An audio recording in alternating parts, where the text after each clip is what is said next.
Ladies and gentlemen, coming out of the right-hand side, she's a boss. She's built an empire, and now you're on the podcast.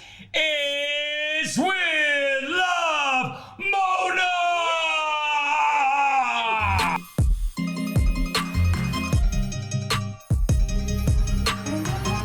So welcome back, everyone, to my channel and to my podcast with Love Mona. Today we have a very special guest, someone who's a brother to me, a very good friend, one of the most famous radio hosts in the world, everybody's favorite personality in Dubai. He wakes us up every morning. He's our morning coffee, entrepreneur, super dad, super fiance. Yep. So many things. Super son, because I know your mom is obsessed with you. You're just one of the most amazing people I've ever met. So thank you so much for being here, Kris Fade. I love you. What a welcome. What a welcome. It's not as good as yours. Like, I was like, how am I going to top your welcomes? No, you're amazing. You are so cool. Every time we get to connect, and it's not enough. But when we do, it's always really cool and very special. Thank you for having me. Thank you. Thank you for being such a good friend and such a great person to everybody in your life. Like, honestly, everybody who I know who knows Kris is like obsessed with you. Really. Well, you know what? It's interesting because every time we've ever interacted and, you know, you get that initial, not hype of who you guys are. And then I got to meet you and the family. Yeah. I was like, these guys are really nice. But you're always like, oh, they're really nice. And then we met again, and then I'm like, they're so nice. And then, well, I feel the same about you. And then over the years, I'm just like, you're beautiful, and you're just amazing. And the family, the warmth, I feel like we actually share a lot of similarities when it comes to the family. I think it all stems from family, you know, and I'm always so blessed to be able to have that. I feel sorry for people that didn't have the upbringing that possibly you both had, you know. Absolutely. Because it stems from that. It stems from having a great family, a great upbringing. Your mom is like one of my favorite humans. Oh, I just have to say that. Gilda, like, I love you. And honestly, every time I speak to her, I feel like I'm speaking to my mom on her best days. Like, she reminds me of my mom when my mom is in her good mood. And I'm like, I just love her. She has such a warm soul. And I feel like knowing your parents, I see a lot of like how you were raised, and it shows so much. Yeah, I think so. I think like the way as I said, I'm so blessed to have a good upbringing, and you know, mum and dad are just amazing right now. The hardest part about this whole scenario that we're in, they're both Lebanese. They migrated from Lebanon during the war to Australia. I grew up in Australia, and then now that I've moved here to Dubai, I've been here for 12 years. I usually see them 2 to 3 times every year. Yeah, you're always in Sydney. Yeah, I haven't seen them now for 14 months. Australia is pretty much tight right now, and it's very difficult to get to. But again, just bless her. Mum's beautiful. I told her that I was coming here to see you. She's like, tell her I say hello. I'm waiting for my voice notes. It's gonna come. It's gonna happen. You know that. She sends me the best voice notes ever. Sometimes I like re-listen to them because they're just so sweet and like just so loving. I can feel the love through the phone. Well, I got a lot from her, especially the talking part, because Mum will talk and just keep talking and keep talking and keep talking. I see that for sure. Right? 100%. It's always like, Mom, yeah. Stop, we've got to go. No, but she's the best. I love it. Cool, thank you. I actually have a surprise. I didn't even tell the team about this. What? So today when I was like looking for my notes, like with all the questions that I prepared, I searched your name, like Kris Fade, in my notes. Mm-hmm. And I found a poem I wrote in 2017. No way. I think it was for like when we were coming onto your radio show. Oh my gosh. I'm almost like really embarrassed to read it out. And I'm like, why did I not? I don't think I ever shared this with you. But did you you didn't read it on the radio show? I don't think I did. I don't think so. I don't remember reading it, but I'm going to read it for you. This. Okay. Kris Fade, you're such a charmer and quite a catch. Our sister Alia wants to be your love match. Oh my God. Sorry, Brianna. Did we ever tell you she's your biggest fan? Fade Fit, radio host, and Virgin Radio's #1 man. You starred in our video of weird beauty tools. We soon realized you're a beauty guru and not a fool. I mean, come on, you can even braid your own hair. Dollhouse could do it better though, let's be fair. A family man, loving, caring, and good-looking too, as well as everything else. Is there anything you can't do? We adore you, and so do our Huda Beauty crew. We can't say no more except we love you. It's so beautiful. I took a screenshot to show it was like 2017. I love that. But I was like, oh my God, I can't believe that I wrote this and I never shared it with you. First of all, like, Alia, what up? I'm so embarrassed. What up, Alia? I'm sorry, Brianna. You're getting married now. It's too late. But I love that. That was actually really cute. I'm like embarrassed. Don't be embarrassed. It's weirdly, I'm a little bit embarrassed as well, but hearing it, but that's cute. Sorry. I get a lot of people like do certain things, but I've never had like a sort of like a poem like that, especially from you guys. So that was beautiful. Thank you. It was yours. I mean, you were always, you guys are always so good. Like every time you join me on my radio show, there's always this excitement, there's this buzz, there's this aura around you guys. Yeah. So it's cool. And I love that Thank you. I love that you're doing this. I think this is so cool. Thank you so much. Honestly, I'm just getting started, and I just want to share everybody's amazing stories. And I know we need to jump in because I have like a long list of questions for you. Okay. I want to just start with introducing you to everybody watching, because I know everybody in the Middle East and a lot of people all over the world know who you are. But for anyone who's new to Kris Fade, could you just share a little bit about what you do and all the different hats that you wear? Because I know you wear so many. I'm a dad to two gorgeous little girls, Nushi and Kiki, aka Zara and Ariani, but we call them Nushi and Kiki. I love that. I didn't know that. Those were real names. Yeah, Zahra and Ariani. Oh my God, I love it. Yeah, but So Nushi and beautiful. Kiki, first and foremost, a father. Secondly, I love that you said father first. Yeah. That's amazing. Because you do everything for them. Mm-hmm. You know what I mean? Absolutely. Radio host. I've been on Virgin Radio Dubai for 12 years. So I moved from Australia 12 years ago to help start a radio station called Virgin, and having fun here in the UAE. The show is now syndicated to certain countries, including back home to Australia. And you started Virgin Radio here, like you helped start the show and everything. Yeah, there was no station when I came. Me and Wow. a couple of other guys sort of from all around the world came in, and they're like, Wow. start a radio station. And we're like, okay, let's give it a go. That's amazing. Very, very cool to do. You don't often get to start a radio station. I do radio. I do a little bit of TV. I do like the Oscars for OSN, and So cool. I get to go do the red carpet there when we're not in this sort of pandemic, and I have a lot of fun. That's sort of the main aim. And then over the last couple of years, I started my own company. Love it. Fade Fit. It's called the Fade best Fit. snacks ever. I love Healthy it. snacks. Yeah, so we're Love it. a little healthy sort of snack and vitamin company at this stage, and we just opened up a tennis academy. So So cool. we're sort of like a better for you brand. We try to put like stuff that's better for you, better for your kids, better for yourselves, getting you out there, I being love that. active. It's more about being fit, sort of not just physically, but also like emotionally. out. Yeah, inside out. I think, that mental health is something that I really push heavily. Mm-hmm. So, do a little bit of everything and try to have a little bit of fun between it, You always have fun. Yeah, I do. At least you look like you're I always do. having fun. No, I do. I was just saying to my fiance recently, I was like, man, we get to do some cool stuff. Yeah. And you probably feel this as well. Like you don't get enough time to like let it sink in because you're just doing so much. And then when you look back and you're like, did we really just do all that? Yeah, totally. I mean, I think you do a lot more than we do because we're always home, working from home. But seeing you like meeting all these celebrities, traveling all over the world, like especially pre-COVID, I always like think like, oh my gosh, you must have so many incredible experiences, and just like meeting all these amazing people alone must be so incredible. So amazing. And I try to take a little bit from everyone, Yeah. like you get to meet, because you get to hang out with really, really cool Yeah. people. Yeah. And you get to pick the brain sometimes of these elite humans, not because they're famous. I'm not talking about because they're Yeah. fame, but they're in a different category. They're in a different league sometimes. And I love to be able to sit down with them and just, if I get that moment Yeah. and I get off that level of just being interviewed or interviewing them, I like to just get into that personal level. Yeah. And occasionally it happens, And find out like what kind of discipline they had to have to get to where they are. And you see some similarities. Yeah. You see some similarities between these people, like, I mean, you are a celebrity, and like you've worked so hard to get to where you are. And I'm sure that wasn't easy. I mean, coming here 12 years ago, starting from scratch crazy. and getting to where you are now, I'm sure it was quite a journey. Yeah, I look back and I think, how did I do that? I was just doing a speech the other day here in Dubai, and it was sort of more about the Fade Fit sort of feel, but how did it get there? And, some people don't see the journey, they just see where you are now.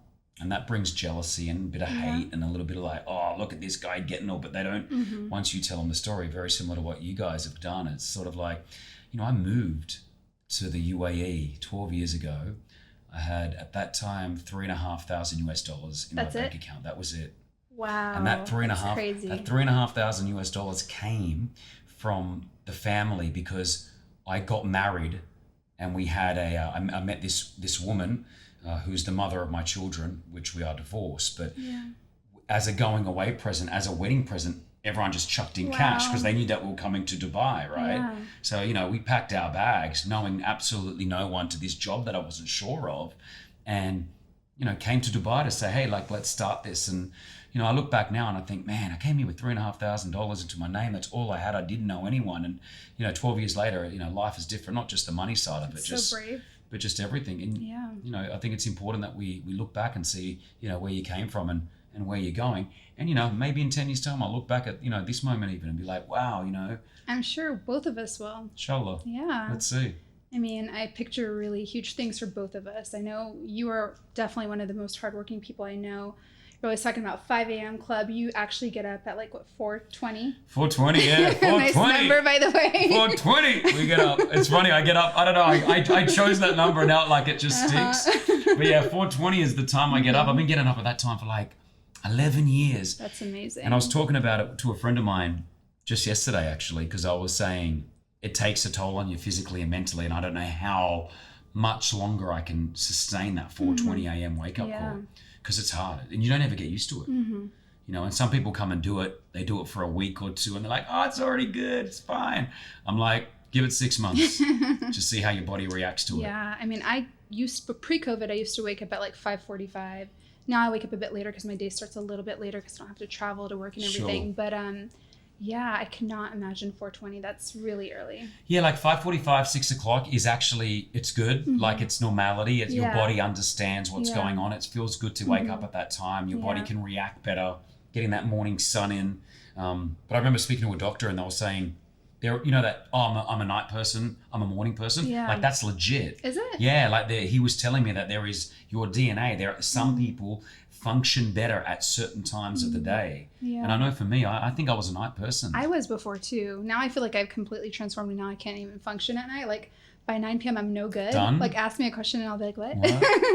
Like sometimes I have late conference calls and I'm like, I sound so brain dead. Like what time do you sleep usually? Is it? On a day where I have no calls, I'm in bed by 9 and then I try to sleep by 10. That's great. And that's a routine. Are you routine-ish? 100%. Same with me. Yeah. I need a routine. Have to have it. Yeah. Some people don't like routine. I used to hate it. I used to fight it. But I'm like, if I want to achieve everything I want to achieve, I can't do it without a routine. Yeah. I agree. I need it when we go on vacation or holidays, even though I love to get out of the routine and that feels good as well. Yeah. I like to sometimes come back and be like, okay, we're back in our routine. I've got every hour of the day sort of set. I know where I'm going, what I'm doing. But it's funny, like, again, my fiance Brianna was completely opposite of that. Really? She's over the 7 years that we've been together, she's, I think, slowly. Is she a routine person now? Now she is. Oh, that's good. Yeah, she's so weaved. She came around. She's weaved into my life. Because I've always wondered, I'm like, if I meet think and they're not like a routine morning person, like, can we actually make it? I'm like, when would we have time to see each other? Yeah, I think it's really important on a relationship that you do find that level. You know, getting into bed at the same time, I think is really, really important to the truth. Yeah. Like if you go on to bed separately all the time, like obviously occasionally it's fine, but it's a really cool, I think her and I, we actually connect a lot of that time. Oh, that's so great. Because we're busy. Yeah. But we're getting to bed at the same time and just that connection. Like the unwinding. Yeah. Talking about your day. Yeah, and she may still be working. She actually, she works a lot she's the brand manager of the company, Fade Fit. So she's doing a lot of work, but you know, I get peed off sometimes where I'm like, yo, you coming to bed or what? Like I can't, it's weird. I feel like I can't fall asleep unless she's in the bed next to me. That's so cute. You know, but she doesn't like that sometimes. Sometimes she's like, what's wrong with you, child? I'm like, it's a routine. You understand? I need my routine. Yeah, that's sweet though. Yeah, that's sweet. And you find that I didn't have that until this relationship, I felt. Oh, well, that's so important. And I do feel like reflecting on your day is probably one of the most amazing ways to connect with somebody. It's like talking about all those small things and just sharing that with someone. That's like how you build that like intimacy and like that deeper connection. Agreed. For her and I, it's very difficult sometimes because we work together as well. That must be really hard. So we always have to find a balance of, and it's me mainly, I feel that I have to tell myself, don't talk about work because she's just worked a full day. Wow. Yeah. And I've worked a full day, but sometimes I want to keep going. Yeah. And I'll be like, don't talk about work. I think we should jump into your craft, radio. I know when you moved to Dubai, you didn't have any experience in radio at the time, right? No, I had some. I worked on radio in Australia. So I finished school. I didn't do well. Got 39.9 out of 100. That's just so shocking to see someone, not that grades matter because even like Hedda was not into school at all. Yeah. I was a nerd, but it's shocking to see somebody who's like so high achieving, so disciplined, not be into school at all. Yeah, but I think there's a difference. Actually, I think there's a difference. You a rebel? Is that what it is? I'm not a rebel. You're not a rebel? Not a rebel. I was a good boy. Like I wanted to do well at school, but my mind just didn't. Yeah. It didn't click it, you know. And But I think I just didn't do well. And then the ethnic parents, the Lebanese parents were so like, hard. yeah, what do you mean you didn't do well? Yeah. Like, go back to school. They wanted me to repeat the year because I couldn't get into college. I didn't want to go to college, but I thought I had to go to college because that's what everyone did. Parents. Right? You just go to college. Yeah, totally. So I didn't do it. I went to something called TAFE, which is like secondary to college. When you can't get into college, you go to this place. Is it like community college kind of? Similar. Okay. Yeah, and I did this like marketing degree or diploma. Again, no idea why. My uncle worked in marketing. I thought, I'll do this. Yeah. Did that for about a year and a half and then realized, wasn't sure what to do. So dropped out of that. And then just started working, like being a barista. I was working in a coffee shop, making coffees, and I worked selling clothes. There was this company that I used to work for, and on a cool street in Sydney, I used to sell clothes. So cool. And we used to wash cars. There was a company called Crystal Car Wash. I used to do little bits and bobs just to make some money, But I was loving life. Yeah. I was young. I wasn't earning a lot. Yeah. But I was out of home. I moved out of home. Yeah. Same here, by the way. Like my first jobs, like in high school, I worked throughout my entire high school when I lived in the States. I had so many jobs. I worked in a restaurant for like 4 years, a clothing store, also like a cool clothing store for a few years. And like those were my favorite experiences ever. Like no offense to like what we're doing now because I love our team so much, but it was like simple. You learned about people. It was like connecting with people and understanding like people can be crazy, people can be moody, and like just that interaction was so amazing. Don't you think those sort of built you of who you are as well today? 1000%. Yeah. I couldn't imagine life without understanding just those basic people skills and like having to wait on tables when people are being really rude to you 100%. and like washing dishes and doing all those like really simple things that I wouldn't have experienced if I didn't live in America at the time. So true. That's why when my girls grow up, they're 9 and 11 now, but I want them to work doing some of those jobs. I think it's important. I bounced around. I did this. I just kept doing it. And then eventually I was 24 years old and I was in a relationship with a girl, and her and I were been together for like 6 or 7 years. I felt like she didn't realize, like, she was like, what's this guy? What's he doing? He's 24. He's like working in cafes. We broke up. It was a bit of a shock for me, I remember. And I was driving to work and I heard an advertisement on a radio station, my local radio station, saying, we're looking for promo drivers. It's called Job Survivor. Can you be put? It's like the Survivor, the TV show, but it was called Job Survivor. That's so funny. So we've got one job. Are you in? Do you want to try out? The promo. Yeah, it's like, yes, it could be yours. Wow. And I was like, I'll give this a go. So you had to put a 30-second video together, send it to the radio station. Oh my God, do you still have it? But I don't know. I need a copy of it. We're going to put it up here if we find it. But I remember I did it. I don't know where it went. We need to find it. I got to find it. But so cool. I sort of remember what I did, but I don't. Yeah. Submitted to the radio station. I got called in. I was one of 10. So that it was 10 of us over 4 weeks fighting for the one job. Oh, wow. And what they wanted us to do was stunts. That's a cool idea. Very cool idea. It. Yeah. So I was doing the most ridiculous things for this radio station. So I used to have to, every morning they'd have a challenge for one of us. One of them for me, for example, was to go to the most ghetto train station in Sydney. Like, I mean, you don't want to even be at that train station, right? And I was dressed up in just like swimmers, like oh my God, like Speedos. Oh my gosh. Yeah. Wow. And I had a tub of butter. Okay. And I had 96 biscuits. The station was 96.1. I had to get 96 cookies, biscuits stuck on my body by random people coming off the train, right? Please tell me you have a photo. I don't know. No, this is before like. I need to find this. I don't know where they are. So I remember sitting there. We need our internet ninjas to find this. Right, you got to. But I was on my own. I remember being at this station just with like the little headphone on and we're talking on the phone. And that's so funny. So we had these challenges, right? And then eventually from there, I got the call. I didn't get the job. I went to another woman. No. All the butter and biscuits. All that for 5 weeks. They called me up. They said, yo, you didn't get the job, but we'll keep in contact with you. 2 weeks later, they said, hey, the person that won the competition isn't right for us. Would you like it? And I said, sure. That's and that amazing. was my first sort of step into radio. Now, I would work driving these promo cars around for really next to nothing. And whilst I was there, you had to clean stuff, like clean the prize cupboards. And I did this for 2 or 3 years. Wow. But what that gave me access to my car to the office, gave me access to level 3 where all the radio studios were, right? Okay. So after about 6 months when I felt more comfortable, I started like buzzing myself up to the radio studios, right? And he was this like 26-year-old Lebanese guy just walking around and, networking. You talk to people. I think it's important to talk to people. A lot of people walk around the office like this. That's how they look. That's how they walk. You know, I'm always like, man, take those off, talk, say hi to people. That's such a great point. You never know what you're going to get out of people, right? Completely. So I just started talking to the right people, like the presenters, and then I said, hey, I'd like to learn this craft. Would you teach me? And so as any radio presenter will do, I would do it, and I've done it to others. Like, yo, come in. You can just hang out. So I used to watch these presenters do what they were doing for 4 or 5 hours a day, like up until 1 o'clock in the morning. Like I'd work the whole day. I didn't have a girl at the time, so I was just like, I got nothing better to do. I'm going to do this. And I learned the craft of radio from watching other people do it. And then it's so interesting. It was really cool. It was just a really cool way to do it. And I always tell people, and some people are against this, I'm like, getting experience. We pay to go to college, okay? Not to get experience, to get educated, right? You pay $100,000 to get educated, right? But how much experience do you get? And you forget everything. Like, right? Like I forget everything I learned in university. I'm sorry, Dad. No, but I'm like, it's you true. don't use it, you lose it. That's right. It's gone. Experience is it. So everything.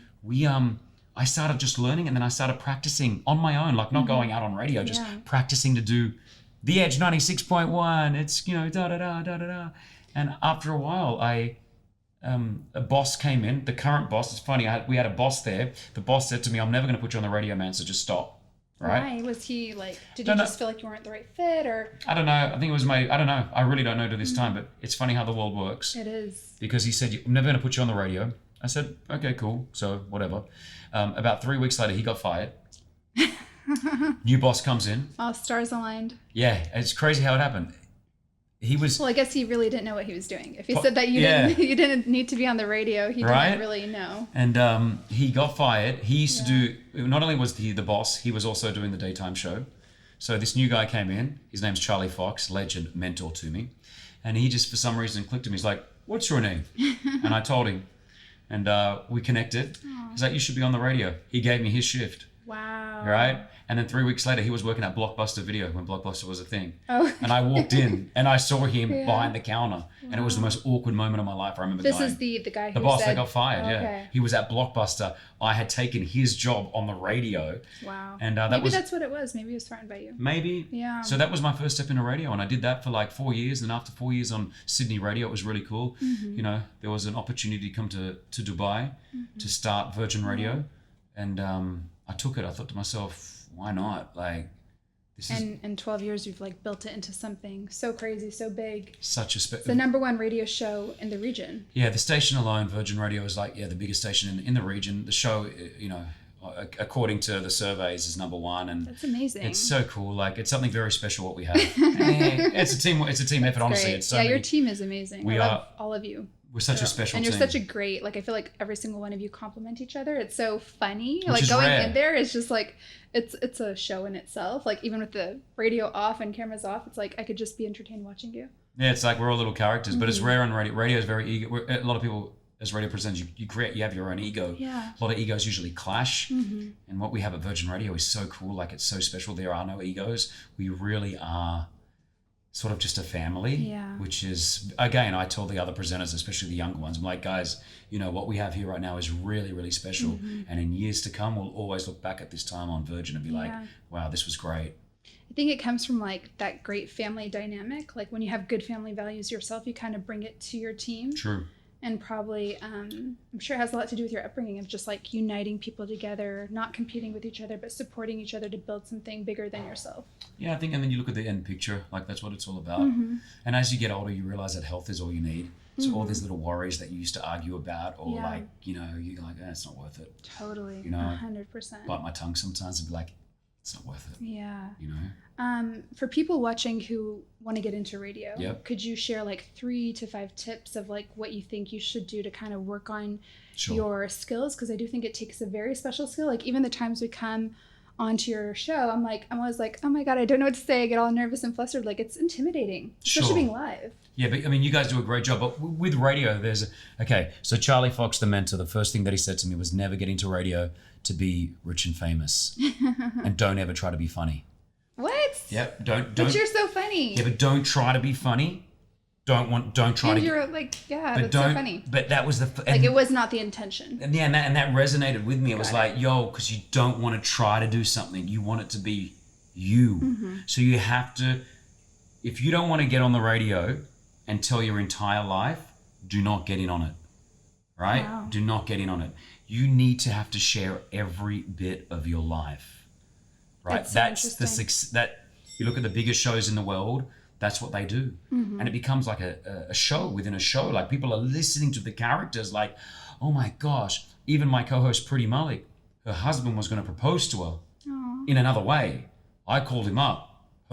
You're proposing on the show. Wow, that's right? amazing. And he proposed to her on the show, and it was such a special moment, right? So don't get in on it unless you're willing to share your entire life. Don't be super vulnerable, right? Yep, you have to be. Show your true colors. Don't get in on it to be rich and famous and popular and all that, and don't try to be funny. Why not funny though? I don't get it. Because when you try to be funny, it's not going to be funny. Like, okay. You want to the moments for us is the real moments when I'm talking to Rossi and Pretty on our show. Yeah. And we're really, the funniest moments is when we don't even know that we're going to be funny. Yeah. You know, it's just a conversation when, with your friends, someone says something, you say something back and you're like, Yeah. Like that's what you want to do. But you don't want to be like, okay, Ba-da-bum. I'm going to say this, you say that, and let's go. Right. That's not going to be funny. We're not writing a TV show here. We're not a sitcom that we've got writers. Yeah. Some shows do that. Some shows have writers where they write like, and they slip the joke to the main presenter. It'll be like, hey, this is what you got to say. Even on radio, they do that? Yeah. Wow. Yeah. A lot of radio shows have big writers. And so... Do you guys have writers at all, or is it just like... Just us. Yeah. We're really, for what we put out, it's unbelievable because we're such a small team. Yeah. A lot of radio shows at the caliber of what we're doing would have anywhere between... Not talking about the people that actually talk on the radio, but the team around them, anywhere from 3 to 13, 14 people behind that show. And is it just Eddie? It's Eddie. And yeah, it is. It is really just Eddie and Nala who answers our phones. Wow. And then the three of us on air. That's crazy. We've got a great team behind us in the back end, like the program directors and the music directors. And actually, Phone Guy Eddie, for example, who's on my show, was a listener.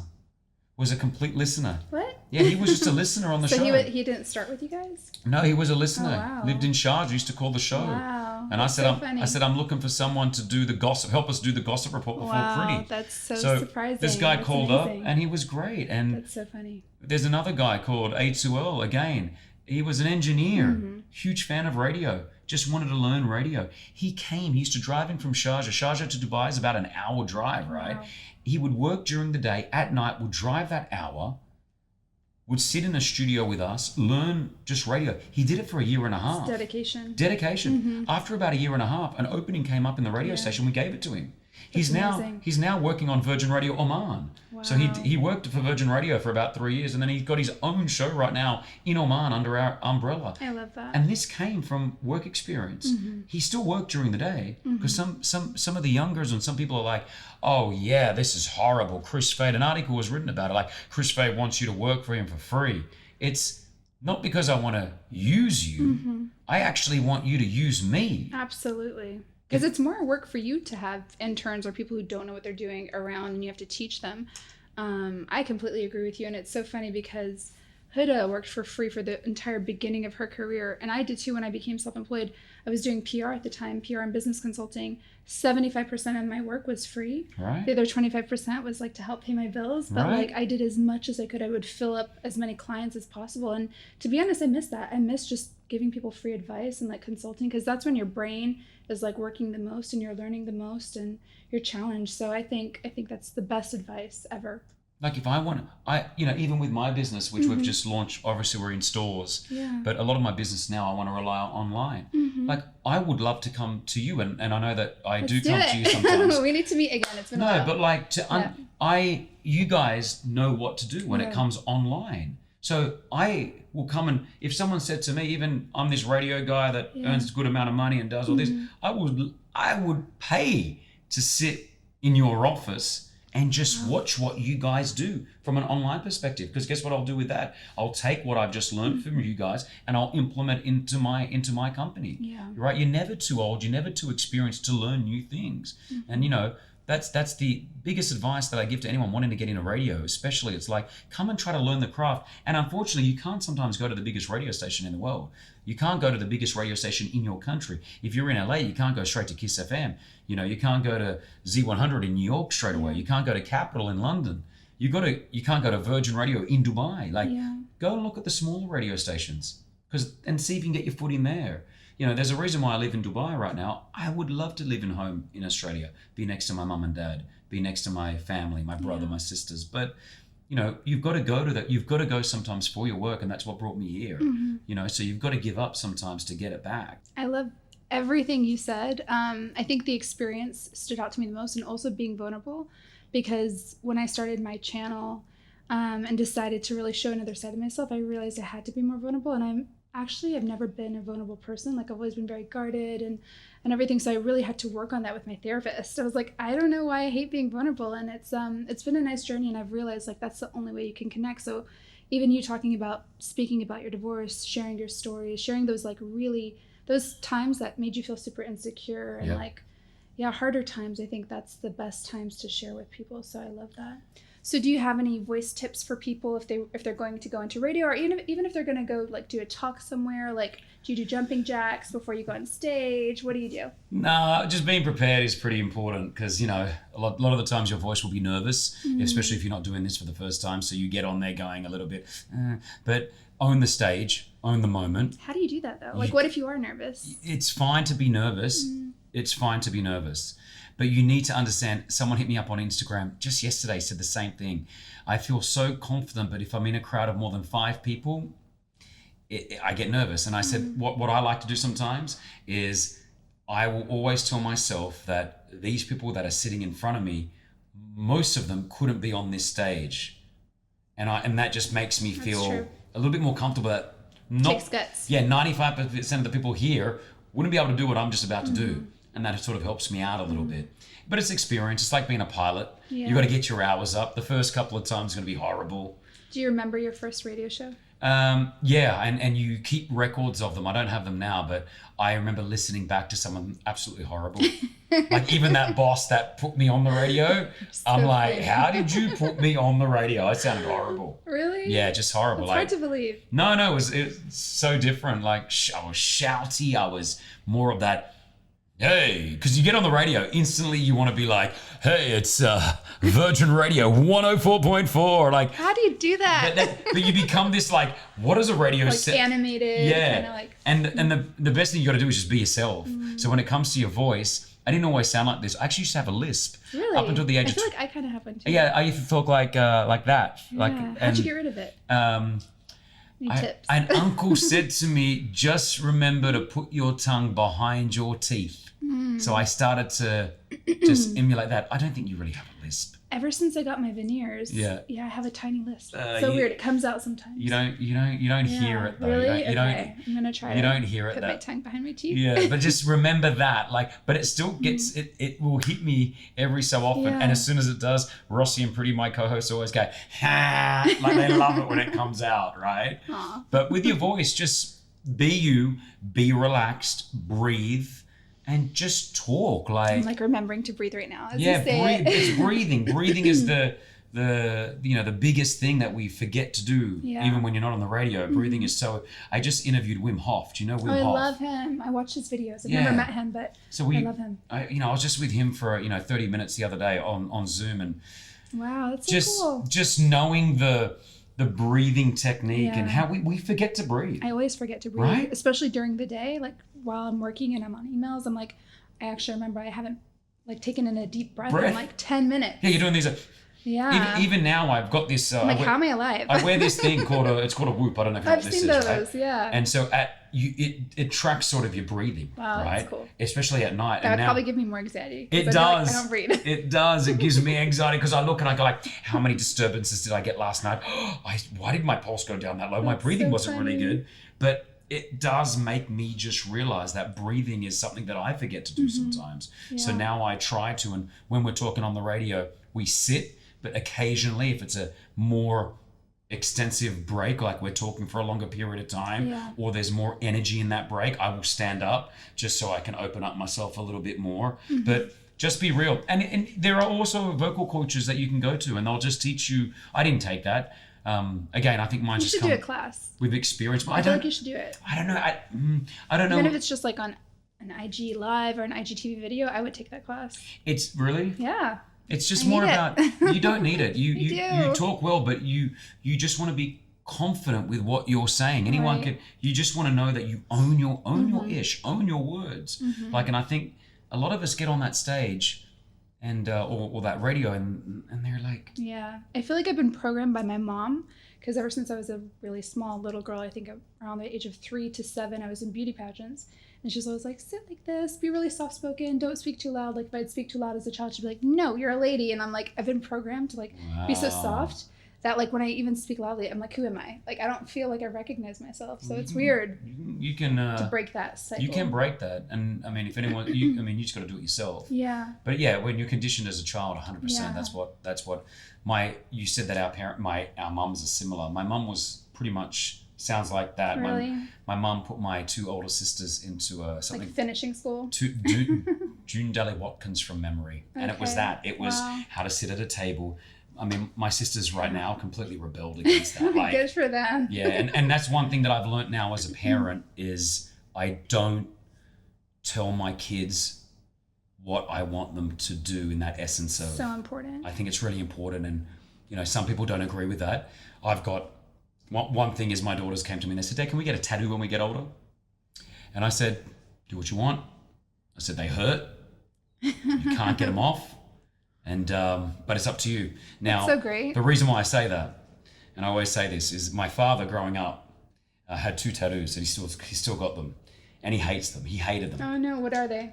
They're like the biggest cliche tattoo. It's like mum with a heart. Oh my God. One was a little bird. And they were the first, he got these like in the 60s, I think, like in Australia. And he just moved over. Yeah, he just moved from Lebanon. He got it. Like he was like, he was the guy. And he regretted getting them because he eventually turned into like, corporate sort of life. And whenever we were out, even till today, I think actually in his later age now at 70, he's accepting them. But he would always wear shirts at this length.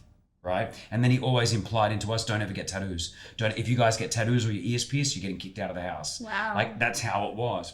Now, my sister, eldest, she now has tattoos all over her body. Right? She's a doctor in philosophy. She connected every single one of her dots around her entire body. That's crazy. Her whole body has them. I love it. I want to see it. Yeah, I'll show you a picture. She's an artist in Australia. She's a doctor really cool. of philosophy at university, right?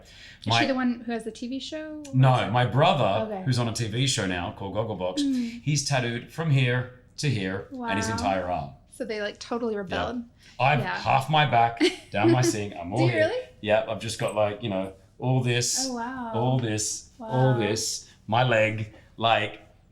And that's because I do really truly feel that because we were told no, that as soon as that moment that we come out and got our own independence, we went, I know what I'm going to do. So I've now told the girls, hey, do what you like. And I'm hoping that I'm raising them in a way that they'll realize when they get older what they want to do. Yeah. That's so smart because I think like the whole reverse psychology 100% works. It's so funny because my parents growing up when we were in the States, they were so strict. Like so strict. I had to lie about going to the movies. Like they wouldn't even let me go to the cinema.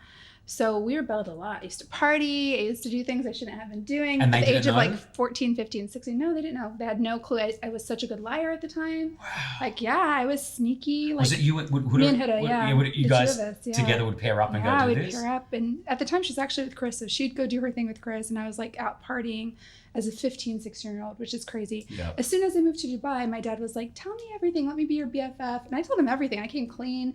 I was like, I've smoked up. I've done this. I've whatever. Like everything. Like I shared everything. And after that moment, he was like, okay, well, he was like understanding about it. And he was like, okay, do what you want, but tell me about it. And I quit everything. Like everything. I was like, I don't want to go out anymore. And I just felt like a sense of calm. And I was like, I have nothing to hide from you. Okay, if I do go out, I'll tell you. So you can come. Like my dad's cool. But we bonded and I never felt the need to like rebel at all. It went away like this, like it disappeared.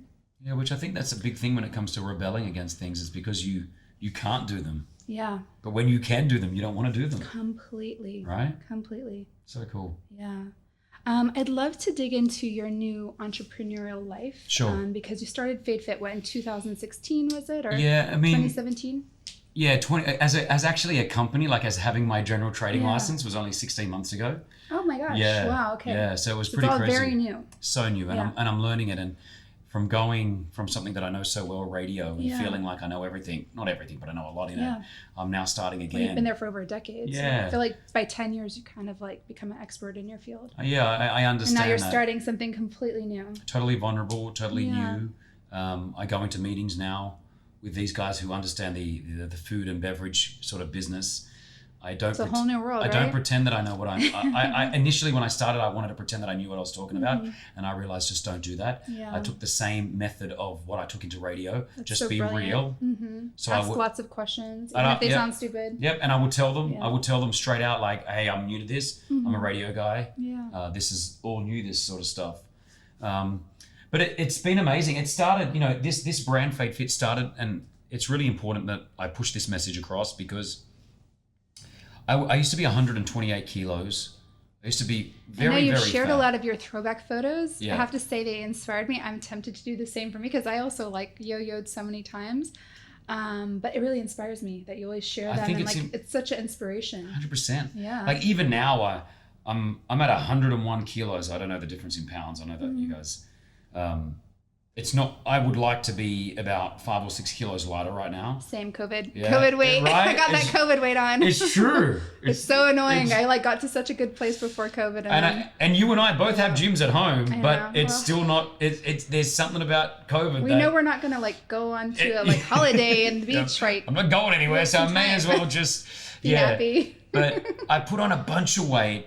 I was depressed and anxious. Like I was seeing a psychologist giving me pills, trying to get rid of it. Oh. I never knew what anxiety felt like. And the first time I felt anxiety, I was like, "What am I dying? I'm dead. I'm dying." I thought I was dying. Like I really. I relate. Been there. Yeah. Oh man, like it was horrible, and I had that for a good year. That feeling of before I understood what anxiety was and what depression was, and the only thing that got me out of it was fitness. That's fantastic. Getting out there, just exercising. And I wasn't doing enough of it. So when I used to go exercise, it obviously releases those endorphins that everyone talks about. And I felt good. And it would only last a moment. The feeling of feeling good was that it lasted about 3 hours after my workout. And then I would go back into feeling like hell. And so I used to go back to the gym. So it was Wow, this. It more was than this, once a day? Yeah, just because it made That's amazing. because it made me feel mentally good. Yeah. And I started doing this and it became a cycle. I was losing a bunch of weight and I started feeling better. After I lost a lot of the weight, I had a lot of people on my followers from the radio and all that going, "How did you do this? How did you lose your weight? Oh my gosh, you look fantastic, this and that." Yeah. I used to reply to them and I used to, and then it started getting more and more. And every time I used to train, I used the hashtag on my social media, just Fade Fit. Like it was my little thing. So that was way before you even started the brand. Yeah, it was just my thing. It was cool. Fade Fit. I used to just that was my little thing. I'm getting fit. Yeah. And then one day when I looked at the hashtag, it was like 3,500 people had used it. I'm like, Wow. well, who's using my hashtag? It's my hashtag. And I realized that other people that were going to the gym were using my hashtag. I love it. It was like a little community. Like a movement. Yeah. Yeah. So I then set up fadefit.com, and the first thing we ever did was I put it out there on my Instagram. I said, "Guys, I'm doing a free seminar. All right, we're going to have nutritionists, we're going to have trainers, we're going to have psychologists, and we're going to have motivational speakers there. That's so It's totally amazing. free. Register at my website." We had 2,700 people, I remember, apply. We could only hold. That's a lot. Yeah, we could That's only. crazy. Yeah, we only had 500 spaces. We did it down at a beach here, Le Meridian, on the beach. I called up. I remember calling up Reebok and saying, "Yo, you want to be part of this?" They're like, "100%." They came down, set up. I had it became a really cool event, and people sat there for that day. And I remember the weather wasn't great. It started raining at one stage, which it never rains in Dubai, right? And I looked out into the crowd, and we had a couple of guys. Someone called Team Angel Wolf, who has a son who he's got a disability of some sort where his father runs marathons holding him on his gosh, back, wow. carries him. Wow. And now his son's older where he pushes him. He came and told his story to the people. A very good friend of mine, Sujit, paralyzed from the chest down from a motorcycle accident. And he came up on the stage and told his story. Now Sujit now goes to the gym. He trains 4 days a He week. can move now? He moves only his Okay. upper bodies. Wow. Right? That's But so he amazing that he's still like pushes himself to the gym, love that. literally pushes himself to the gym. To go to the gym takes him 45 minutes it's a 5-minute journey, it takes him 45 minutes, Wow. right? He came and told his story. I had a psychologist up there, nutritionist. Anyway, by the end of this four-hour seminar, people were in tears. I love it. I People- feel like I'm getting all emotional. I'm like, that just sounds so... Yeah, people were in So tears. inspiring. Yeah, because it was just Yeah. like, it was this day of just really cool human connection, Yeah. you know? And everybody struggles in different ways, and 100%. sharing those struggles to just help inspire people. 100%. So I got To on, take care I of told my themselves. story about how I was anxious and depressed and how this made me feel good. And the next thing you know, we did it. And that was really the concept, that was the birth of what Fade Fit was. And I love that. we still continue to do it. And then over the last 2 years, we've released snacks. So now we're a healthier snack company. We do really great tasting snacks. We do. I just saw this new snack, and I'm dying to try it. Coconut. They're so good. Like, I love coconut on everything, Well, so I you're know gonna I'm love gonna it. die with this So one. we've got I coconut, love peanut that. butter, fruit nut, hazelnut. We have kids' vitamins out. We have a bunch of. I love your vitamins. Thank you. Those are my favorite. Actually, I need more. I'll get you more. I was going to bring it, but I didn't. I went through those vitamins so fast. Okay, overate them. Like, I was Good. eating You got to them a watch little out. bit too They're much. vitamins, right? They're so good. Yeah, they are really, really cool. So, you know, now we've got these snacks. We've got about another 7 or 8 snacks coming out over the next month. We have So Greek exciting. yogurt smoothies Oh, coming out. that's exciting. Little yogurt tubes. So we're- you are like moving a million miles an hour. Yeah, we just took over the tennis court at Kabinski Mall of the Emirates. So now we have the Fade Fit Tennis Academy. I So want to join. please come. What? It's beautiful. So I'm trying to just put out stuff that makes you feel better. It's a better for you product. Be it snacks, be it a tennis academy. We have little toys. We've signed a toy deal. So we've got little basketball rings coming out, little That's scooters super for cool. kids. I want to get people more active, right? I want to start them young. I don't think that education sometimes is there, especially in Yeah. this region. You know, we signed all of Starbucks in the UAE. We signed all of Starbucks in Saudi Arabia. We have our snacks sitting on the counters. Like, we're growing fairly fast. And I'm sure That's you know, really fast. I Yeah. mean, that many products within just a few years. That's So crazy. fast. Yeah, that's fantastic. but it's doing really, really well. And you know, I've never done this before. Like, Yeah. I've never done it, and I'm learning as I go. And I'm so proud of you. thank you. And I've got a great little team around us. We're a small team, and honestly, I see what you guys did with Huda Beauty, and honestly, like, and I'm not just saying it because you're my friend. Like, it is an aspiration. It is motivation. Thank you. It is really cool to see even the growth of the offices, even the growth of just coming here where you are right now, like, and just seeing a full team downstairs. Thank you. Like, that's what I will aspire to for Fade Fit. And, you know, our team right now is 4 deep, right? That's a lot for the first year. Initially, it was just me, Huda, Alia, and eventually we got 1 PA. So we were 3 for years. Yeah, so right now it's Brianna Yeah. and I. I mean, That's 4 deep is amazing. Brianna. Oh, it's you too? Okay, Yeah, sorry. I that's thought you it. meant more people. No, we have 2 as well with us. That's right. That's good So that's for the the 4. beginning. Yeah, no, that's fantastic. We have a team, an agency that helps us run the background of like supply chain and all yeah, that. because we don't have those Yeah. expertise. So they're a huge team, but Yeah. they help us. But the actual day-to-day runnings of what we do, Yeah. you know, but it's funny. I'm just about to hire a full-time accountant, and you know, for me, that's a cool thing. You know, Yeah, like, that's huge. We it's didn't all have like- a full-time accountant until like year 4. We were outsourcing it. I know, and we've That's great. been outsourcing it, and outsourcing is great, but because I've got the academy running on a different license, and I've got this running on a different license, and there's this happening, it's sort of like I want that person that I can just turn around to at any time and be like, They know what's the going on numbers, here? Yeah. What's happening here? Because you got to understand that numbers game. There's so many, you know, when I'm dealing with Saudi and Kuwait Yeah. and this and that, I just want to make sure that I'm on top of it. And I'm totally naive to a lot of it. Like, I need to educate myself on this. Yeah. And I'm trying to fit in those hours. So it's a really, really cool journey. And, you know, let's see where it takes us. And Yeah. if it, Can only imagine where you're going to be in like 5 years. well, I said on a talk the other day, I said in 5 years' time, if we are, you know, world dominating, fantastic. But if we're not, I know that I tried my level best. I know that I put 110% into this, and I know And you're creating a very important impact. 100%. So Like, let's I've see. struggled with my health my entire life. Like when I was a child, I think around the age of like 10, 11, 12, 13, I was quite obese. I was a big kid. I was probably heavier than I am now when I was like 10. Really? Yeah, I was really chubby. I hid all those photos. Don't hide them. Show Yeah, us. you know what? You inspire me. Maybe Show. I will do a throwback just Show. for you, and I'm going to call you out for Please, like call me out. inspiring me for it. Because when you do it, Yeah. you will resonate You're with right. all the kids You're right. that are there that age. Yeah, you you're know. right.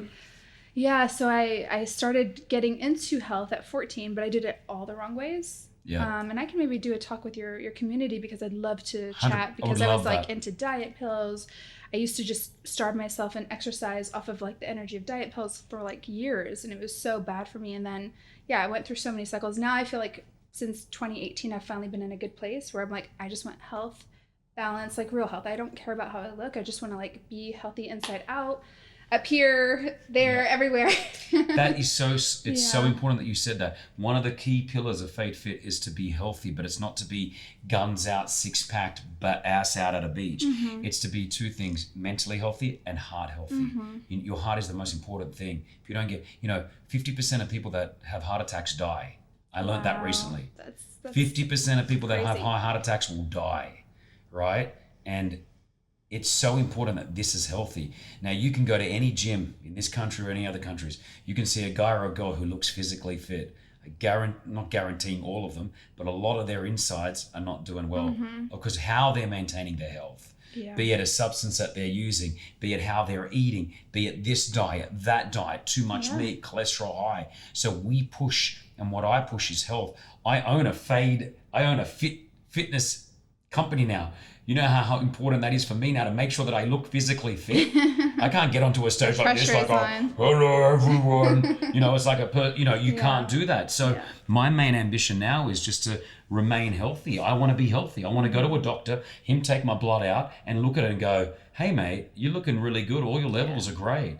And touch wood, I have that now. I have a thyroid issue that I deal with, and that actually makes it like overactive. It's a bit overactive, but it plays around with my weight sometimes. Sometimes I'll train as hard as I can, and I feel like I'm not dropping that weight, right? But it is what it is. But people will still call out. The person on Instagram yesterday on my friend Pretty's account was like, "Hey, Kris looks like he's put on a little bit of weight," and I'm like, I literally replied, "Yeah, what's wrong?" Like I'm going to call you out on that. That is uncalled for. Like calling people out, especially. The reason why I'm asking you to post that onto your social media is because I look at my daughters, they watch TikTok and they're on social media all the time.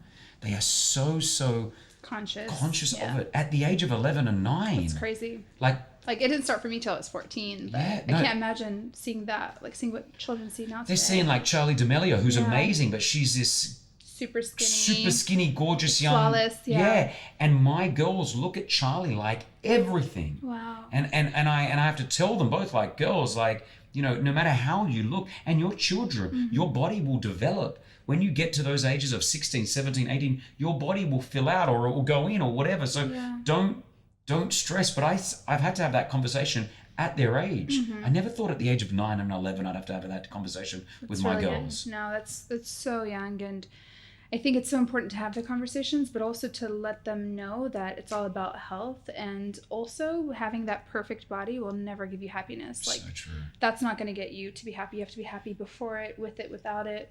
And you'll know it. Like, I remember I lost out of my divorce. I got so fit. Like, I was six-packed out. I remember. You remember? Like, I was like massive guns. Like, I was tanning. I had that chiseled look. Yeah. Man, I wasn't happy. Like, that was me taking my meals to restaurants with me, right? Like literally. I've been there too, and I totally know what you mean. I was miserable. Yeah, I look good, but I was like, good, right? I wasn't connecting with people.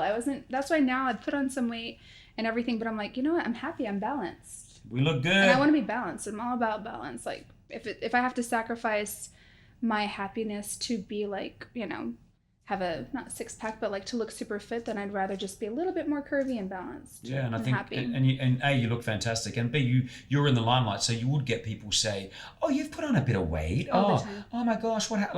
And I keep telling people on social media, and I put it out there. We do talks on the radio about it, about like social media bullying, somewhat of like, it doesn't matter how famous you are, like you're very well known, but it will still resonate with you, and it still hits home, no matter how popular you are. And I look at these, especially if it's something that you already like are kind of insecure about, then it like kind of stings. But if it's just like random weird stuff, then you just kind of ignore it. Yeah, you ignore it, like but like even yesterday when someone said, "Oh, Kris put on a bit of weight," like I know that I've put on 4 kilos. Yeah. I've been hitting the gym to lose it. I was already conscious about it. Yeah. The fact that this person brought it up, I was like, it did get to me, right? And when you see some of these celebrities and you see why they go crazy, you see, I know what they're talking about, because I have it on a very small platform here in the UAE, let's say. And let's be honest, the UAE are very polite. Yeah. You're on a more global scale. These celebs like the Biebers and these guys, every day, wherever they go, someone is saying something negative about them. No matter what country you go to in the world, no matter what social media app you open, drive you crazy. Yeah. Drive you crazy. I don't understand like social media bullying. I don't understand any bullying because I think I've always been kind of a sensitive person. So I'm like, I would never want to say, I think twice before I say things because I'm like, even if it's true, or I try to, word it in a way that won't be hurtful. But I don't understand people who are just like throwing words and like criticizing people. I know you've got your fair share of haters, which is so shocking. I'm like, Kris Fade is like the most amazing, it's kind, funny. Thank you. Loving, funny person. Like you're just such a good soul. Thanks. So to like even know that you have a few weird haters hating on you, I'm like, what is wrong with you? What are you doing with your life? I love it. Well, I just think to myself, and I had a discussion with someone who was a journalist recently because, we were having this discussion of like, you guys are out there in the media, you should have to handle the criticism. And I'm like, yeah, I criticism on what I do on the radio, I'm cool with, but personal attacks and I won't put up with that. Do you have any advice to maybe like the younger kids out there who maybe get dragged or have bullies on social media? Like what do you advise them to do? First of all, yes, ignore it. Like, don't take it to heart. These people are in need of help, unfortunately. If they're throwing this type of shade, and it's usually them that are hurt. And I know that's very cliche, but and I've heard it enough from professionals. I've had a lot of cyber bullies on my show, specialists, to talk about like exactly why someone is throwing this shade. That's so interesting. And it's 9 times out of 10, it's them that are hurting. It's kind of sad. It is really sad. Yeah. So what I've learned with my haters now, some guy the other day was just like, oh, this guy's revolting. I can't stand him on the radio. He's just horrible. He's an idiot. He loves himself. It went on. So I clicked on his profile and he looked like a great guy. He was with his kids and everything. So all I did was I went to one of the photos of him and his children and I meant it. I said, I forget what his name was, but I said, God bless you. God bless your kids. Stay happy and stay positive. Aw, that's kiss, really kiss. sweet. Right? Did he reply? Yeah, thanks, Kris. Oh my God. Because like, how's he going to reply? What's he going to say to it? That's crazy. That saying of kill him with kindness. It's true. Like I've got no hate against this guy. I don't even know you. I've never spoken to you. But I feel like sometimes coming back at them with that love is actually a really, in a weird way, it puts them like into this place. Oh, didn't know he was going to do that. I thought he was going to come up here and have this fight with me. I'm not going to have a fight with you. I don't even know you. Right. I love that. The other, I was walking the streets, coming out of a golf estate, and a guy had way too much to drink, and as I'm walking out, he's like, there he is, that effing Kris Fade. I can't stand you. He's like in my face, like I'm there. He's had way too much to drink. He doesn't know what he's doing. He's walking down the street yelling abuse at me, right? And I was with a colleague of mine, and I laugh it off. I'm like, my man, you look like you're having a good time. So then I got into my car, and as I was driving, he was walking down the street. I put the window down. I said to him, you need a lift anywhere, bro? Wow. He's like, where are you going?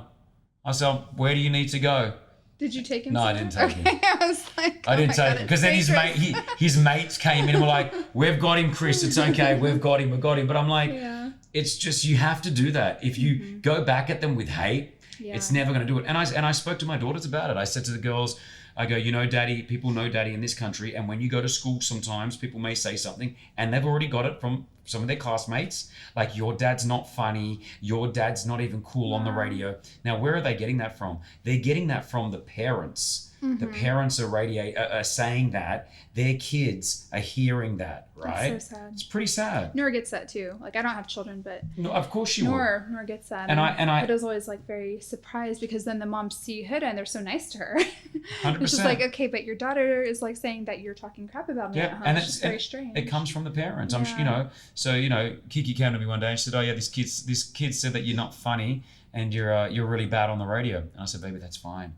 I said, reply to him. I said, what do you want to reply? What did you say back? She's like, and she came back with a good comment. She's cute, selling nice. She's like, no one even knows who your dad is, so stop talking, right? And I was like, wow, good on you, Kiki. But I said to them, baby, you don't need to go back. No. Just nod at them and go, okay, thanks so much. Like, that's it. Yeah. Like, that's all you got to do. Okay, thanks so much.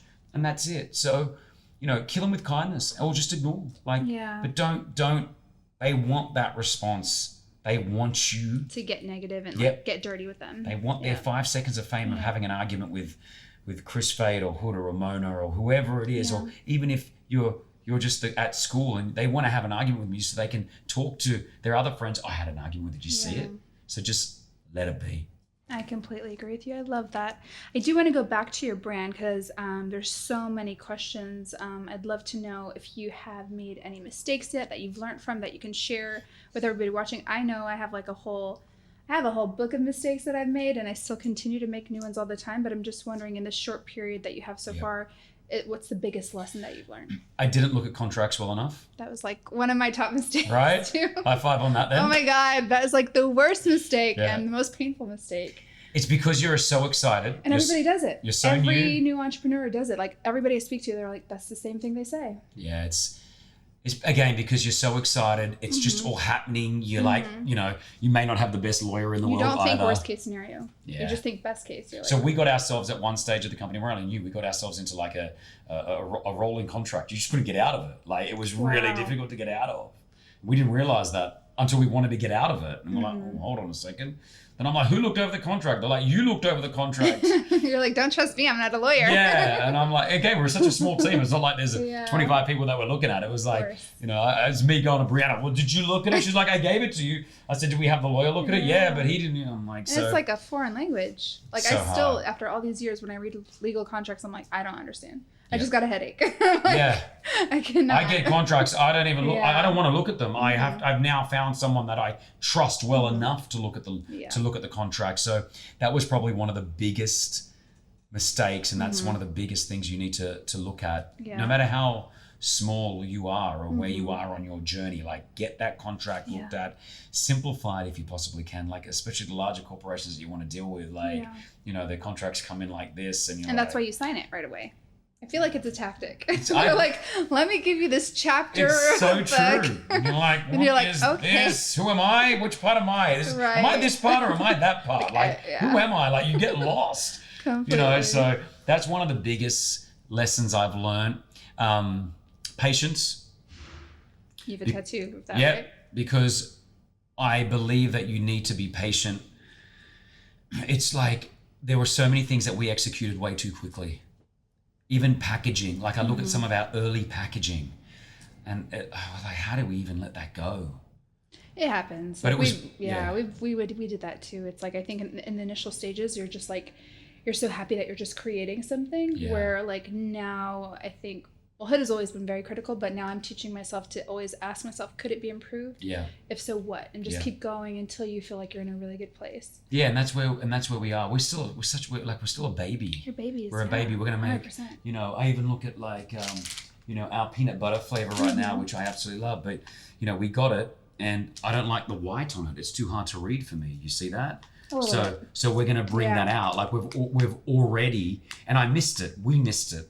Right? Yeah. I wasn't happy with the whiteness on it. Mm-hmm. So in our second run, because these are just been dropped, our second run will be darker. Mm-hmm. I don't want to make those mistakes. They cost me. Yeah, completely. I have to now change a cylinder, and I've got to do this, and I've got to do that. So, there are certain things that I think you learn as you go. And I've learned so much, and, Brianna has learned so much in this over the last 16 months, and we'll continue to keep learning. Yeah.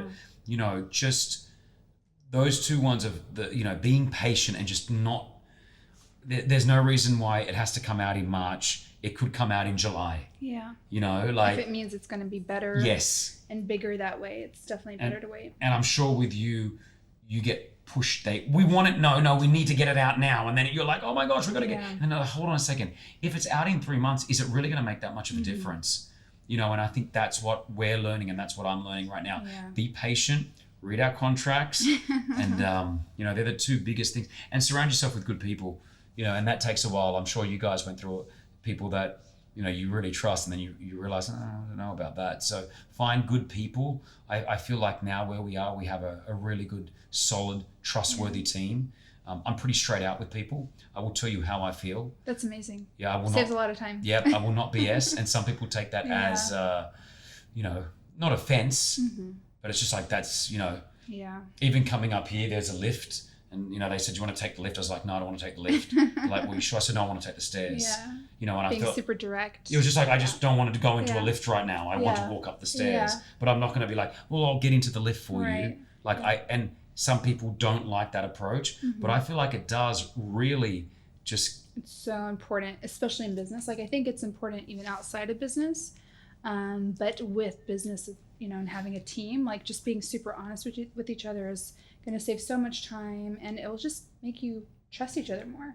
If you're really direct with me, it gives me the permission to be really direct with you. great. Of course, in a nice way. Respectful. But like, if you're honest with me and you tell me you don't like something, then I can tell you like, Yep. I don't like something, So I think it's really, really important. And I think it's really important that communication is so, so important. I don't want to build an environment at Fade Fit where I want it to be positive to work for. I want people to want to work for us. I don't want it to be an environment of, direct like corporatism. Like, Yeah. I don't want that. No.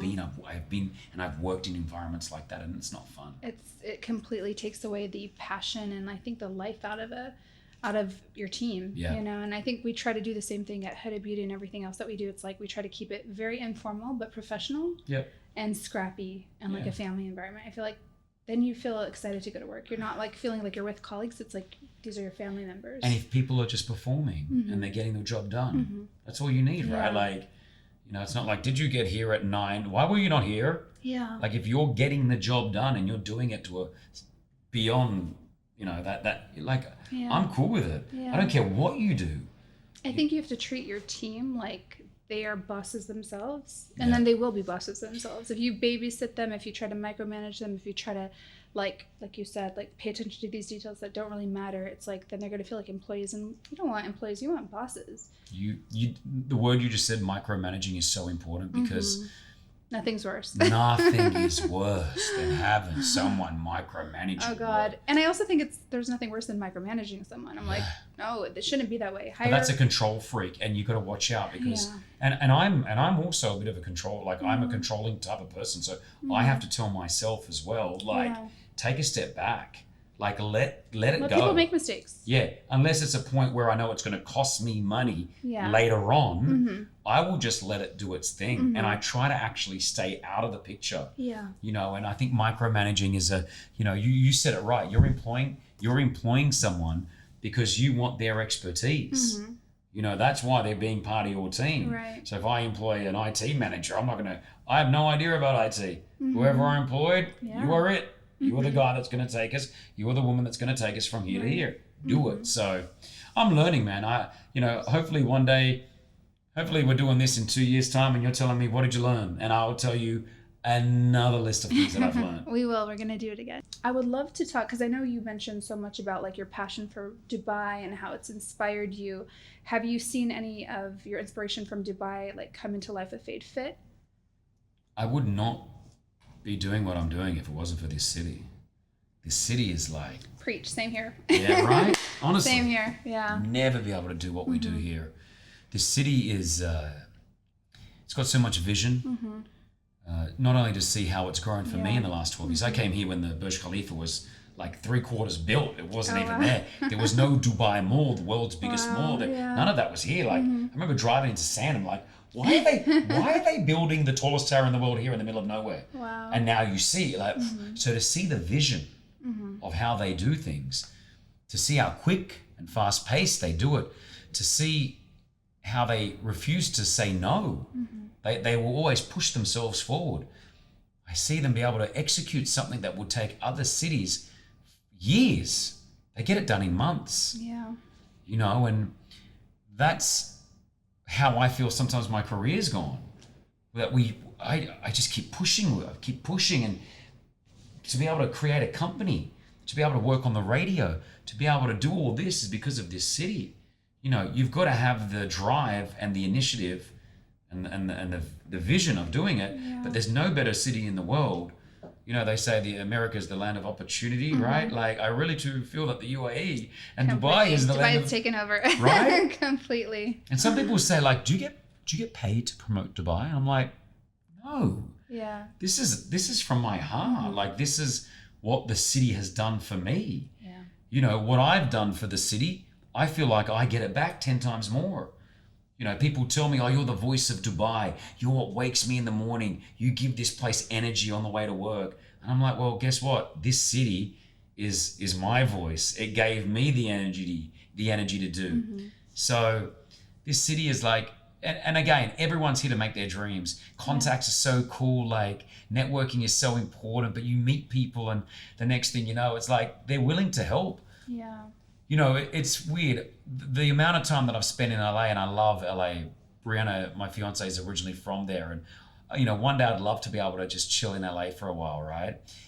But I feel like with LA, there's this, people are all trying to sell you there. Like they you know, you talk to someone, but you know there's some reason why they're talking to you. They're gonna hook you in for something, or they need you for something.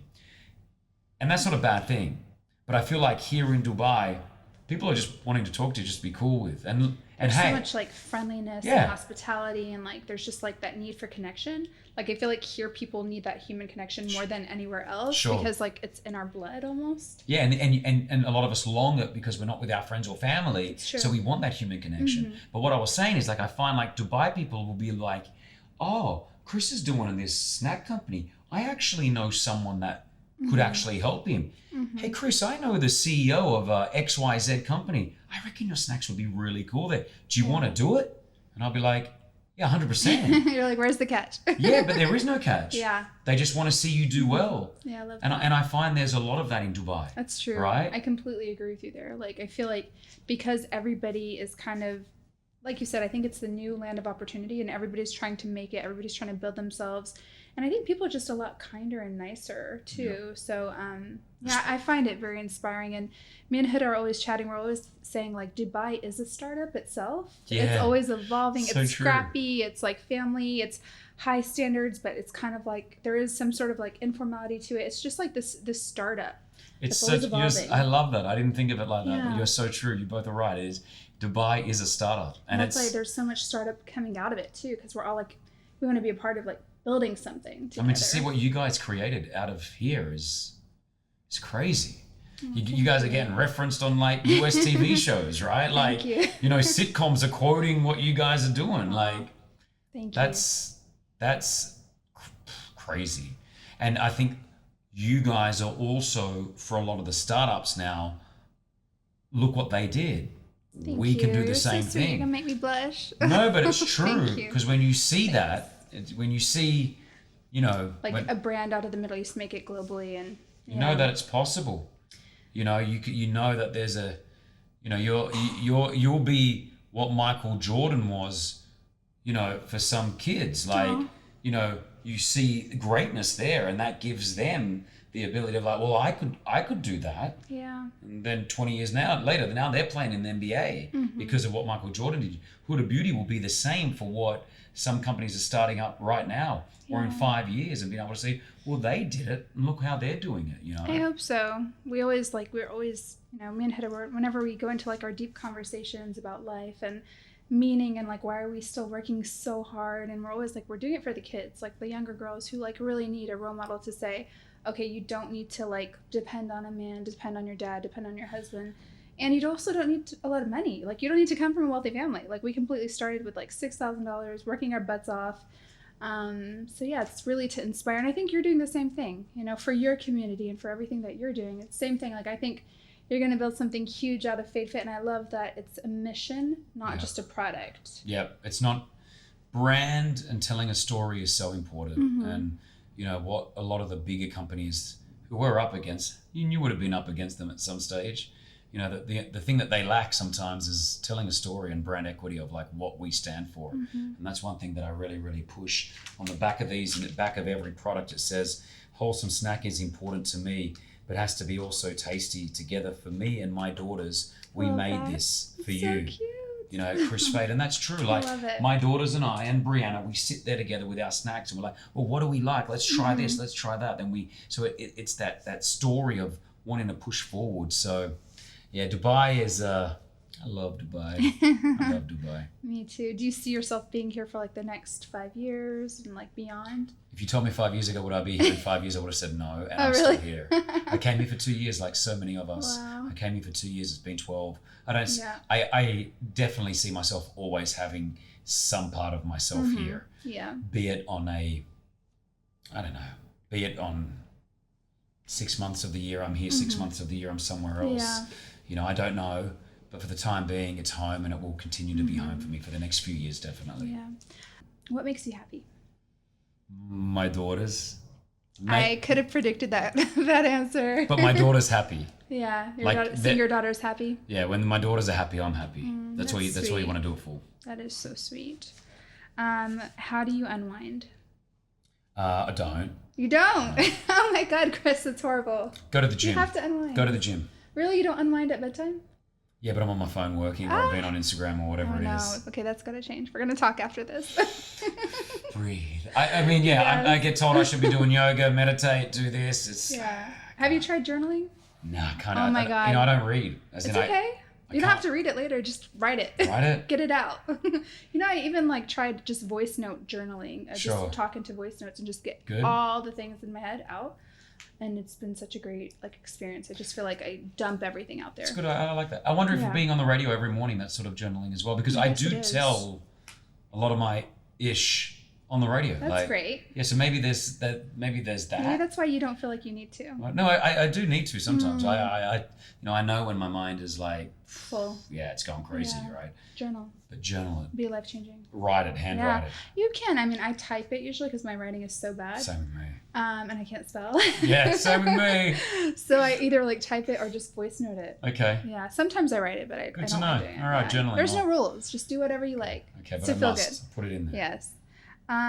What did 2020 or COVID teach you? What was your biggest lesson? I sort of knew it, but I really cemented it. Just health is everything. So true. So cliche, but without your health, you're nothing. So true. I hear stories, people tell me their deepest, darkest secrets, right? Because of this connection that I have with people on radio. Mm-hmm.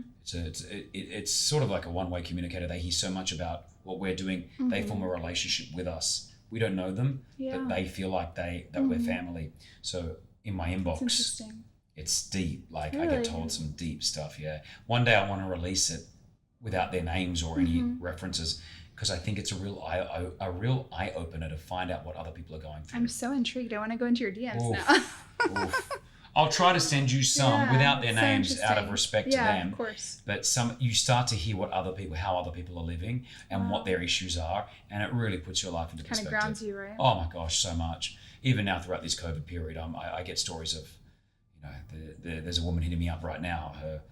Her father's insurance is out. It's not accepted at this hospital. It's full. She's now got a 140,000 dirham bill. They're asking her, she's got no more money to pay. Kris, can you help? I want him. He's on life support basically right now. Wow. It's sort of you hear those stories, and so I'm just blessed, and I tell my kids every day, are we healthy? Yes. Are we happy? Yes. That's all we need. That's so true. I couldn't say it better. My list came back. I don't know if you heard it. No, the near it's you. Gosh, I have so many. What is the kindest thing someone's done for you? Oh, kindest thing someone has done for me. Yeah. That tear jerker where you're oh my God, I'm going to cry. I was doing this podcast once, and this woman, she read me a poem. That was supposed to be funny. I was trying to be funny. That was good. No, it was sweet. I like that. That was sweet. You're so funny. Kindest thing that someone has done for me. I get stuff done to me all the time, little cute gestures. Mm. You know what the kindest thing is sometimes? People sending you a message or telling you in person, thank you so much for what you do. Aww. And after... You've changed their lives. Yeah. And that for me is pretty important. Mm. I speak to certain people who I connect with on Instagram or the radio who are going through a tough time. And I end up forming somewhat of a relationship with them on WhatsApp. I'll share that, and I'll try to get them. And I don't really tell too many people about it. No one knows about who they are. Yeah. But, if it's someone dealing with an issue with a family member, if it's someone going through a health issue, whatever it is, I don't do too many at a time because it's very difficult to manage. Yeah. And so I do a certain Especially amount. If you really want to help and make a difference. And you've also got to watch out because you can't give too much. Right. Because just in case you're not there at that moment and they're relying heavily on you. Yeah. So, but there are a few people that I help, and I'm helping a couple right now. And just to, they'll just send you a WhatsApp message like, Kris, you don't understand what you're doing for me. Thank you so much. That makes me feel so good. And it's like when you give a present rather than receive one, right? I feel you feel better. I feel better giving a present. I'd rather give a present than receive one, right? I feel like I've got everything that I need. I don't need anything else. So that those feelings, I feel like. Are you a giver? Yeah, I love giving. Because like I asked you, what's the kindest thing someone's done for you, and you're like, when you've given to them. So like you must love. Yeah, I don't know why. Give. Yeah, it's weird. Yeah, it's weird. It's cool. I love it. But even getting like to relationships with like women, I always felt like, you know, people always like, why are you getting good relationships where you feel like you got to fix the woman?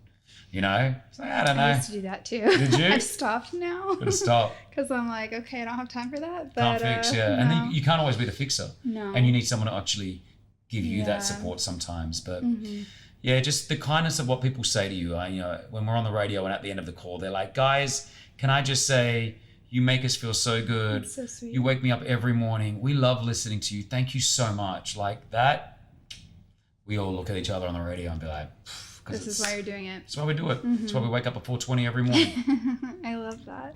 Do you have a role model? Yeah, like a role model. It's interesting. I get to meet so many of these celebrities, and two people that I've really just resonated with is The Rock and Will Smith. Oh, I love them both. Yeah. I haven't met The Rock, but I met Will Smith once, and he was one of the nicest humans I've ever met. So cool. I did want to ask you about your proposal, but we ran out of time. But that was like one of the coolest things I've ever seen. And so Will Smith helped me propose to Brianna, my girl, and you set the bar really high. Yeah. I'm like, whoever proposes to me next, like, sorry you got a lot guys. to do. Yeah, I get a lot of hate from men. I'm like, how did you get Will? Why would you get Will Smith? Actually, a couple of men were planning on proposing the same week that I did it. Oh my God. And they literally messaged me going, dude, I backed out. Like, I'm not doing it now. That's so funny. But the thing with Will Smith that I just found, and I found it also with The Rock, but Will Smith especially, I've connected with him over 4 or 5 times now, and it was seeing him interact with people when he wasn't on the camera, and I really and I take that away.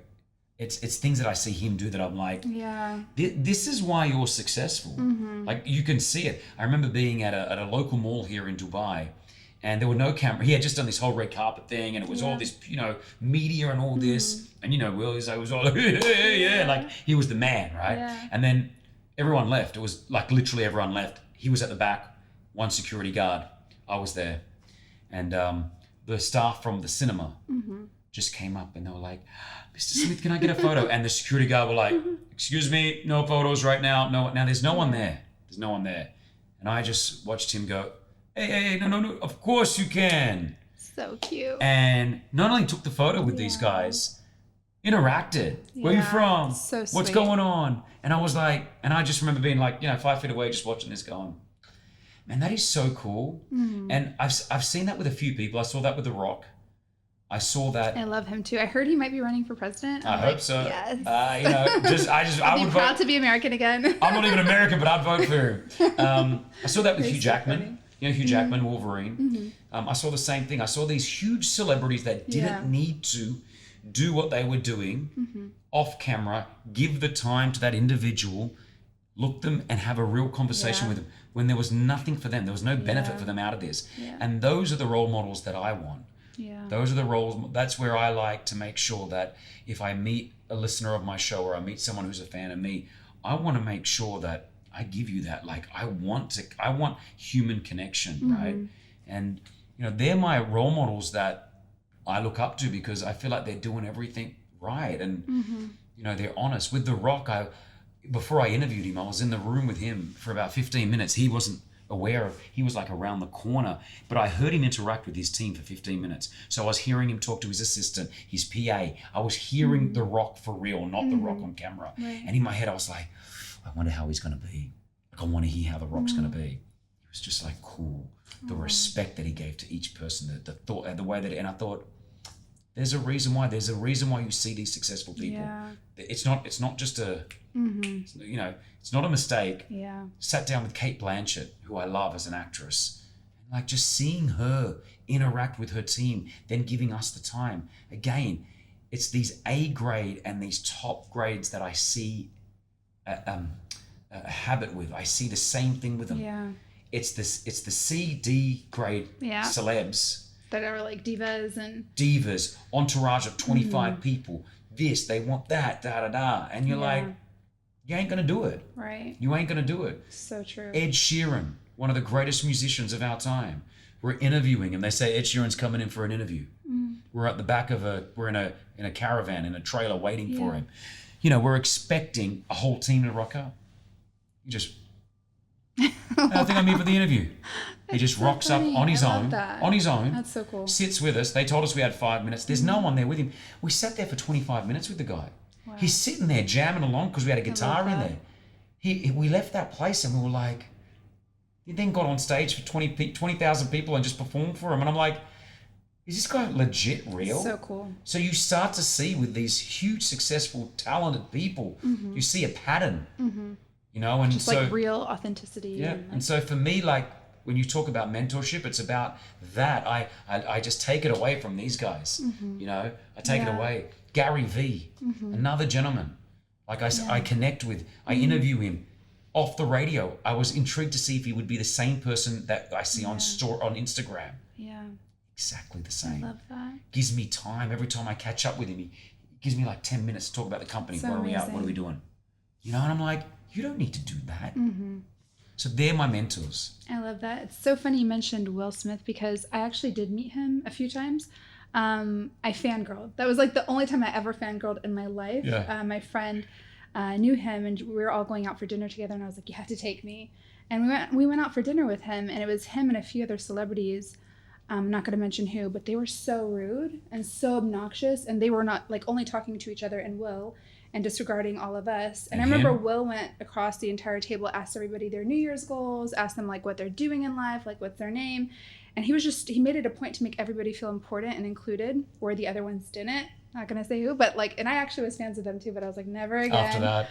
Yeah. And because you see the realness of a human. That's how he is. Yeah. And I ran into Will a few days later and he remembered my name. I was like, what? Isn't that crazy? Will Smith remembered my name. Like he meets so many people. It just made me feel wow. Even with me and the proposal, like we had interviewed him and he helped me with my proposal. Will Smith and I aren't like that. He just helped me out like it was a thing.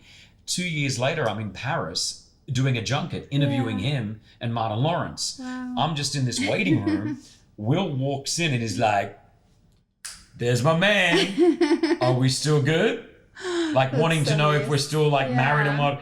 And I'm like, and he's like, and then he's telling Martin. So cute. And he's like, yo, we were in Jordan and I helped Kris propose to his girl. And such a real person. I was like, gosh. Like, who are you? What are you made out of? Yeah, are you real? Are you real? Yeah, but it's incredible. Yeah, that's the sort of mentors that I look at. And I do think like that's who you are. Like you are that real person too, you know? Like every time I've ever seen you interact with anyone, you're just such a you're the same person. You're fun, you're goofy a bit, like you're just, you know, you're expressive, you're entertaining, and you're like that with everybody. I want to be real. I just want to be real. I want to be a real person. And I want to be that, you know, I want to be that mentor for someone as well. And I'm sure you are. Yeah, which I get, which is nice. So I just want to keep, you know, yeah. You know, you got to give. You give. What you put out, you'll get back. You know that. Like you give love, you'll get love. You give positivity, you'll get positivity. Absolutely. I'm a true believer in that. You put out hate, you'll get hate. You know, like so simple. So we are gonna definitely have to do part 2 because I could talk to you forever. I literally didn't even look at my iPad like maybe 5 times. Cool. And I didn't cover half my questions, so we have to do this again. But I like to end every video with a bit of wisdom and a little bit of advice. So if you have any quote of the day or like a mantra that you live by, like what would you share with everyone? They will try to bury you. They didn't know you were a seed. I love it. And that's tattooed on you, right? Yeah. I love that so much. So yeah, that's something that resonates with me all the time. Yeah, I always tell people. So deep. Yeah, it's sort of like people will always try to bury you. They'll try to bring you down, and that's okay. It builds you. Yeah, you're a seed, and you'll always continue to grow. You'll always grow. And that burying got you deeper in the ground. Yeah, and they'll keep going. It will never stop, no matter how successful you are or what level you are in your career, your life, whatever. There will always be something trying to push you down. Yeah. So allow it. That's okay. Just know that you're a seed and you will rise and you'll keep growing. I love that so much. I love you, Kris. Thank you so much for being on my channel. Guys, make sure to follow Kris. We're going to put all his information below. Show him some love. He is such an inspiration and he's so much fun to follow even on stories. He's like always doing 1,000 things. I'm like, I can't keep up with you, but I love it. It's just entertaining. Cool. So check him out. Love you guys so much. Thank you for watching.